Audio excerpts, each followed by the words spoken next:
El Señor les bendiga cada día y especialmente en este día. Sea la gracia del Señor con ustedes. Aquí estoy una vez más para compartir con ustedes una reflexión de la palabra del Señor.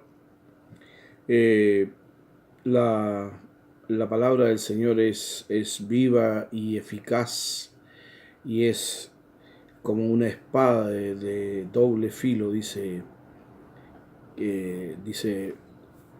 Hebreos 4:12, ¿no? Que penetra hasta partir el alma. Entonces, el compartir la palabra tiene como razón justamente que todos nosotros los que la oímos seamos escudriñados por esta palabra, seamos alcanzados por la palabra y al reflexionar en ella podamos tomar un curso de acción respecto a lo que el Señor nos pide a través de la palabra.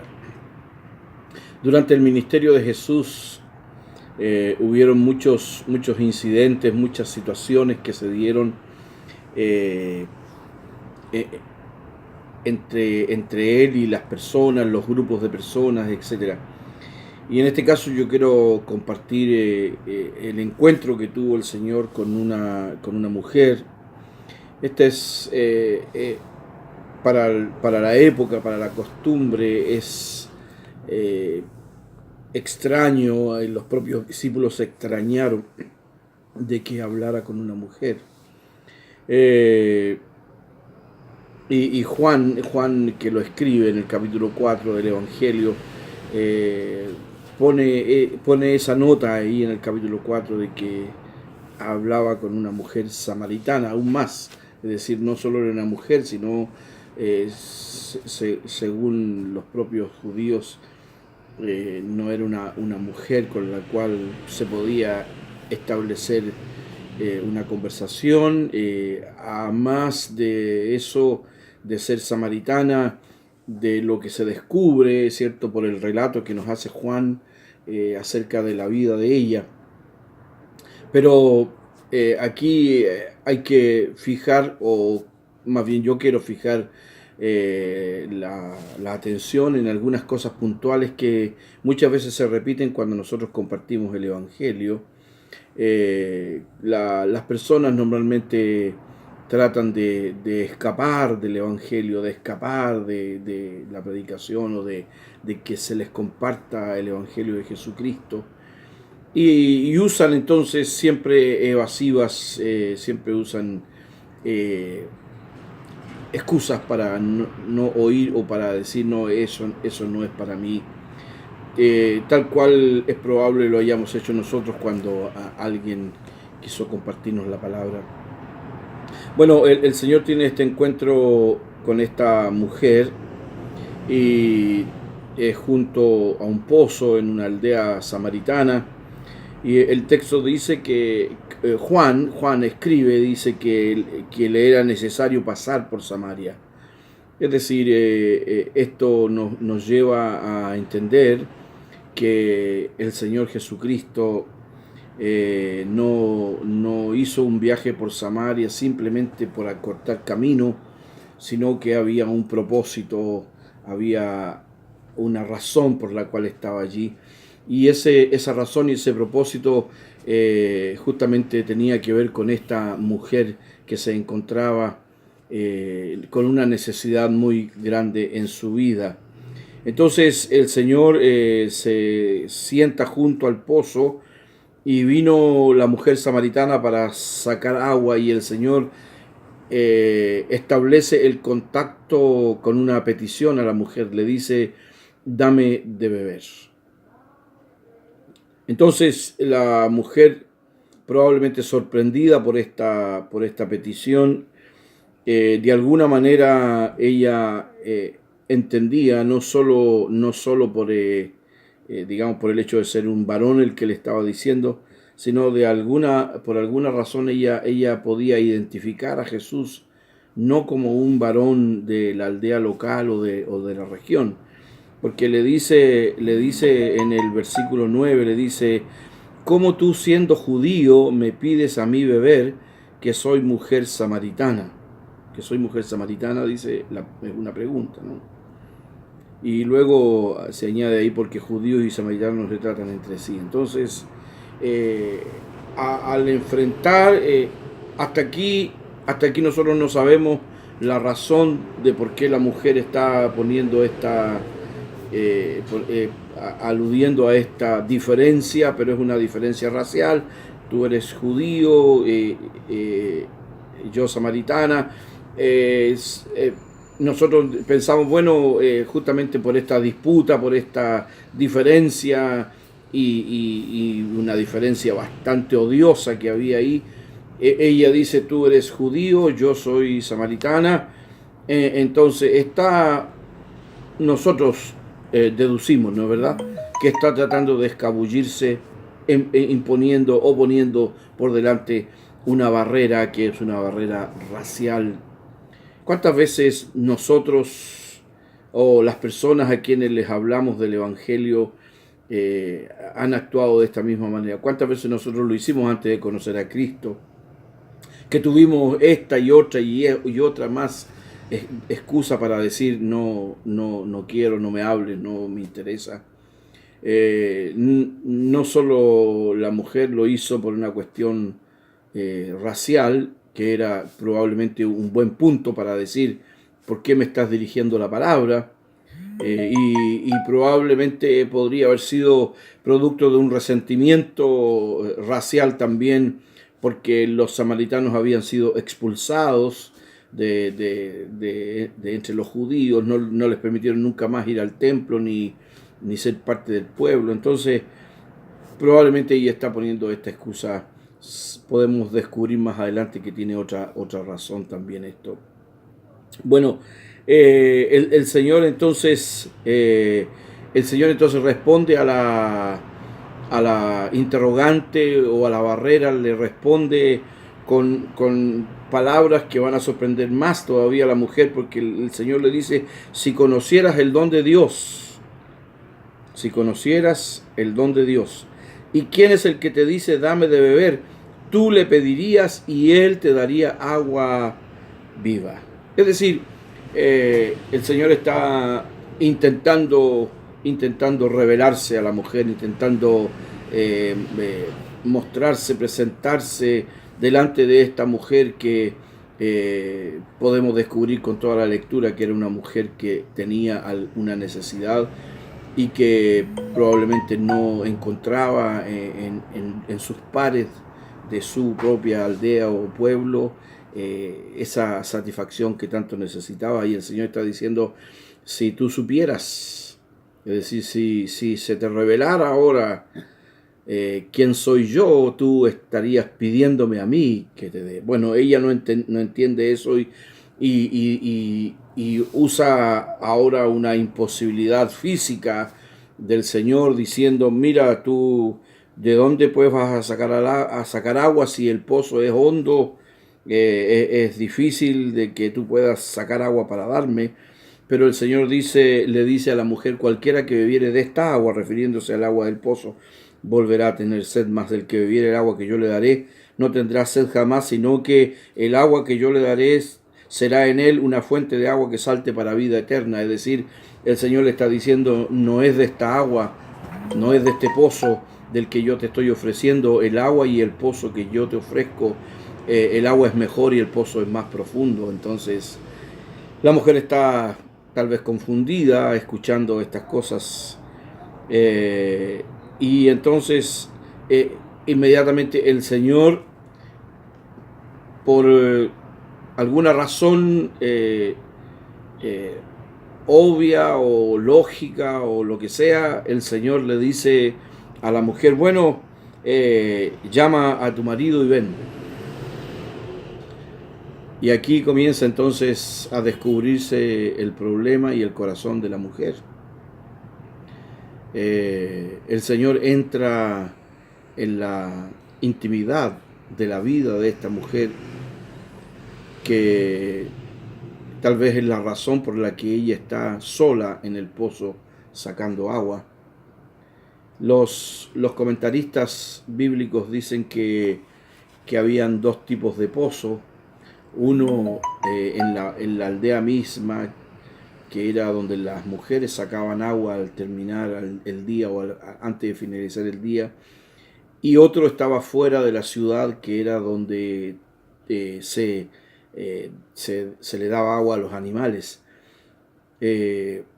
Como haya sido, la mujer está ahora siendo sorprendida por una petición que le hace el Señor, que es todavía va mucho más allá de decirle dame agua. Ahora le dice, ve y trae a tu marido.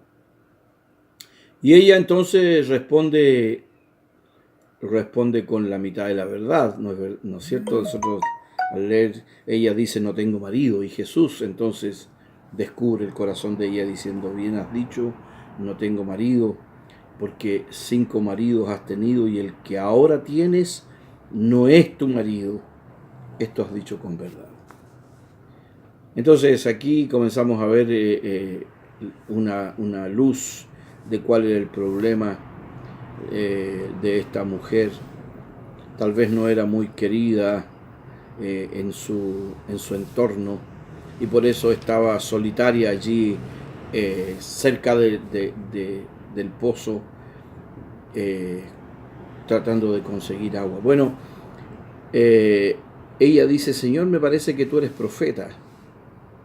Inmediatamente entonces va a traer un argumento religioso, que era lo que ella había recibido como enseñanza, que era lo que ella había aprendido y probablemente lo que le habían inculcado como una cosa muy, muy férrea.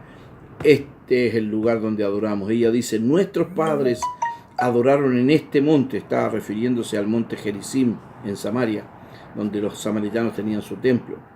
Y vosotros, le dice a Jesús, vosotros los judíos, decís que en Jerusalén es el lugar donde se debe adorar. Entonces ya había intentado evadirse de otras maneras, no pudo, entonces ahora va a una excusa mayor, una excusa religiosa, ¿no es verdad? Y intentando poner la separación entre él, entre Jesús, que le está descubriendo su corazón, y ella. Y entonces el Señor vuelve otra vez ahora con una nueva declaración que va a sorprender a la mujer. Le dice, mujer, créeme, la hora viene cuando ni en este monte, en Gerizim, ni en Jerusalén adoraréis al Padre. Ustedes adoran lo que no saben, pero nosotros adoramos lo que sabemos, porque la salvación viene de los judíos. Mas la hora viene, y ahora es, cuando los verdaderos adoradores adorarán al Padre en espíritu y en verdad, porque también el Padre tales adoradores busca que le adoren. Es decir, el Señor está buscando, y en este caso el Señor está buscando a esa mujer. Cuando dice al principio en el versículo 4 que le era necesario pasar por Samaria, es porque había una tarea que cumplir. El Señor dijo, mientras el día dura, yo trabajo. Y este es el tiempo en que Jesús está trabajando ahí y pasa por Samaria, tal vez en contrariedad de todos los judíos que evitaban y más bien nunca pasaban por un territorio que ellos consideraban inmundo.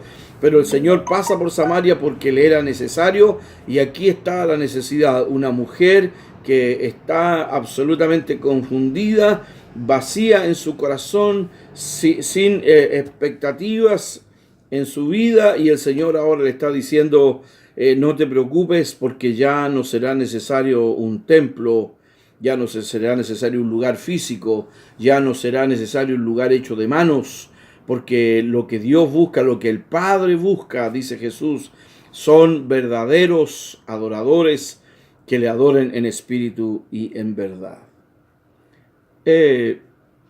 La mujer, entendemos por sus palabras, la mujer tenía algo de conocimiento de la religión, por lo tanto responde frente a esta avalancha de revelación que viene de parte de Jesús.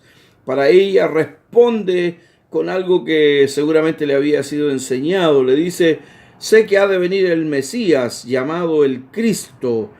cuando Él venga nos declarará todas las cosas. Entonces podemos inferir o deducir que ella está diciendo: tú estás declarando cosas que nosotros no hemos oído y no serás el Cristo. Fíjese cómo el Señor se revela a los pequeños, a lo vil, a lo despreciado, a lo necio, a lo débil del mundo.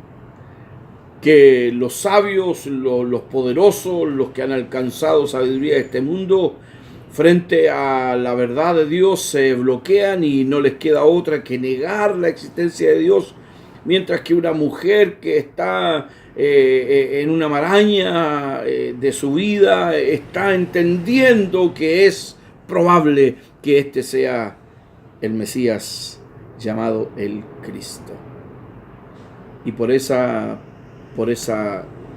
palabra que dice la mujer, el Señor se revela ahora abiertamente y dice: yo soy el que habla contigo. Es decir, tú sabías, te han enseñado que ha de venir el Mesías, aquí estoy, yo soy el Cristo. Bueno, luego intervienen los discípulos, extrañados y confundidos de todo esto. Ellos están preocupados de la comida, Jesús está preocupado de la voluntad del Padre. Y entonces dice que la mujer, después de esto, fue corriendo y fue a decirle a los de la ciudad, los de la aldea de Sicar: venid, ved a un hombre que me ha dicho todo cuanto he hecho. ¿No será este el Cristo?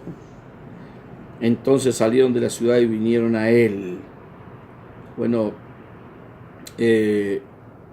hay cosas interesantes aquí. Dice que los samaritanos creyeron y le dicen a la mujer: ya no creemos por tu palabra, sino porque nosotros le hemos oído. Dice, los samaritanos de aquella ciudad creyeron en él por la palabra de la mujer, que daba testimonio diciendo: me dijo todo lo que he hecho. Entonces vinieron los samaritanos a él y rogaron que se quedase con ellos, y se quedó allí 2 días. El Señor rompió todas las barreras y todas las excusas que se daban para no entablar ninguna comunión con los samaritanos. Y creyeron muchos más, dice, por la palabra de él, y decían a la mujer: ya no creemos solamente por lo que tú has dicho, o por tu dicho, porque nosotros mismos hemos oído y sabemos que verdaderamente este es el Salvador del mundo, el Cristo. Aleluya. Estimados, qué interesante es abrir nuestro corazón, abrir nuestra mente y entender que la palabra de Dios nos trae la revelación acerca de Jesucristo para nuestras vidas. Y cuando muchos nosotros estamos intentando creer, pero poniendo por delante nuestras apreciaciones y nuestras expectativas que tenemos acerca de Dios. Pero cuando nos acercamos a la palabra de Dios, a las Escrituras, y la abrimos para escudriñarla, entonces nos damos cuenta que la palabra de Dios tiene para nosotros vida. El Señor Jesús dijo: la palabra que yo os he hablado son espíritu y son vida. Así que recibamos con sencillez de corazón y recibamos siendo necesitados como somos de una palabra que venga del Señor a nuestra vida. Oigamos la palabra, actuemos en la dirección que ella nos lleva, seamos consecuentes con la necesidad que tenemos y con la palabra que recibimos, y entendamos que Jesús es el Señor, que Él es nuestro Salvador, que Él tiene mucho más de lo que nosotros hemos vivido o experimentado hasta ahora, que no todo llega simplemente hasta la conversión. Hay un mundo abriéndose delante de nosotros, pero siempre es por medio de la palabra del Señor. Mientras más nos acercamos a la palabra del Señor, más conocemos de Él. Que la gracia del Señor Jesucristo esté con cada uno de ustedes. Sean bendecidos en este día, sean llenos de Él y sigamos a nuestro Señor Jesucristo que nos ha marcado el camino, la senda para vivir. Dios les bendiga. Amén.